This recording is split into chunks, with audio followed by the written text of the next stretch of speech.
Hola, ¿qué tal? ¿Cómo estás? Seas nuevamente bienvenido al curso Fundamentos de Sistemas Operativos. Estamos viendo el tema procesos que corresponde al capítulo 3 del libro de texto Silverchat y Galvin. ¿Qué vamos a ver? Pues vamos a seguir viendo operaciones en procesos que empezamos a ver desde el video anterior. ¿Qué operaciones vimos? Pues vimos cómo podíamos crear otros procesos utilizando la llamada al sistema fork. ¿De acuerdo? Ahora, ¿qué vamos a ver? Pues una vez que ya entendimos cómo funciona la llamada al sistema fork, vamos a ver diferentes formas como pueden ejecutarse los procesos padre e hijo. La que ya vimos es cómo el padre y el hijo se ejecutan concurrentemente. Es decir, inicia el proceso, llega la llamada al sistema fork y a partir del fork inicia el proceso hijo ejecutándose concurrentemente con el padre.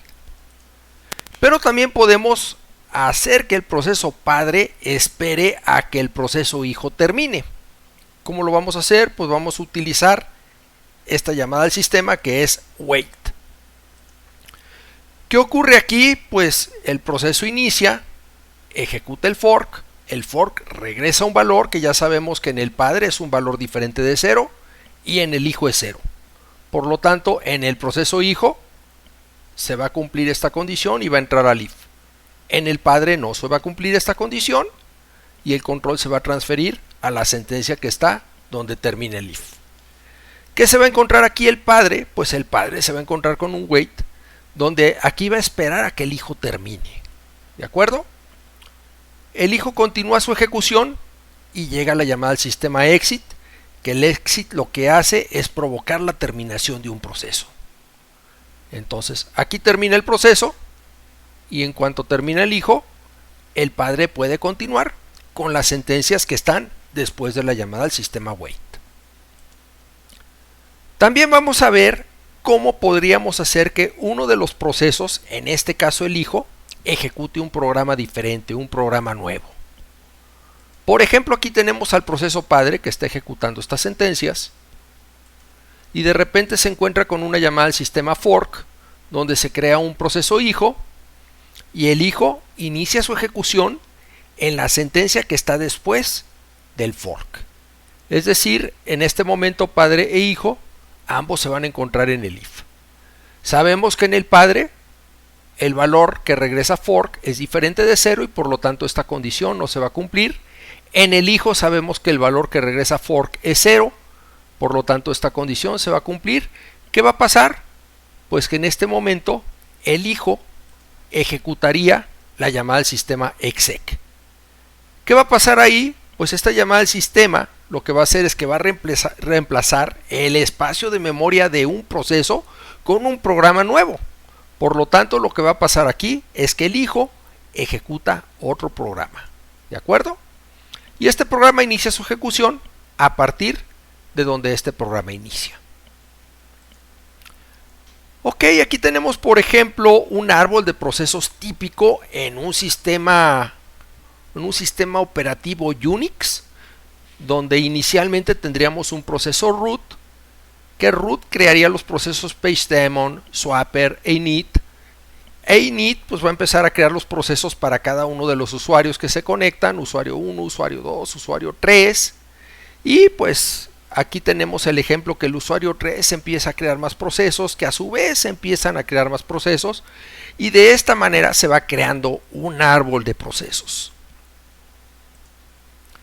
Ahora vamos a ver cómo ocurre la terminación de procesos, que bueno, hace un momento te expliqué la llamada al sistema exit. Aquí vamos a ver otro ejemplo y aquí vamos a ver exit con un código de terminación que en este caso es 5.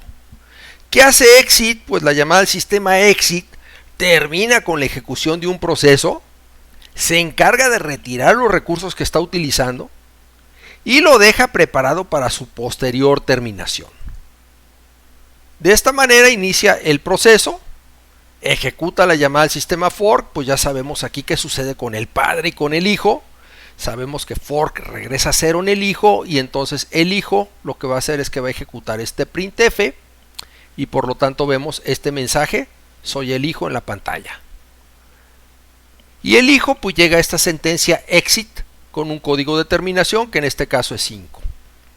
El padre, pues el padre va a estar esperando utilizando la llamada del sistema wait, indicando aquí la dirección de una variable entera que es la variable code. ¿Qué va a pasar aquí? Pues esta variable es la que va a recoger ese código de terminación. Cuando exit se ejecuta, el proceso hijo termina y el padre continúa su ejecución con el printf que está después del wait. ¿Qué es lo que va a mostrar aquí? Pues va a mostrar el valor de code, de la variable code. Esta variable code pues va a tener el código de terminación del hijo multiplicado por 100 hexadecimal. Como pueden ver, aquí lo estoy mostrando en hexadecimal. Por lo tanto, el exit 5 aquí lo va a mostrar con un código 500. ¿De acuerdo? ¿Por qué? Porque es el código de terminación corrido 8 bits a la izquierda o multiplicado por 100 hexadecimal. De esta manera, con los códigos de terminación, nosotros podríamos hacer que los procesos hijos le regresen un código al padre informándole cómo fue la terminación.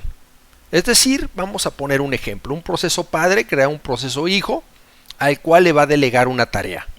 Si esa tarea se cumple, se puede hacer satisfactoriamente, entonces el hijo normalmente le regresa un código de terminación 0 al padre para decirle todo bien. Pero si hay un error en la terminación, es decir, el proceso hijo hubo algo que no pudo hacer y termina con un error, este hijo le regresa al padre el código de terminación que correspondería a ese error y de esta manera el padre pues ya sabría qué hacer cuando el hijo no terminó bien. Muchas gracias por tu atención y si tienes dudas, pues las discutimos a continuación.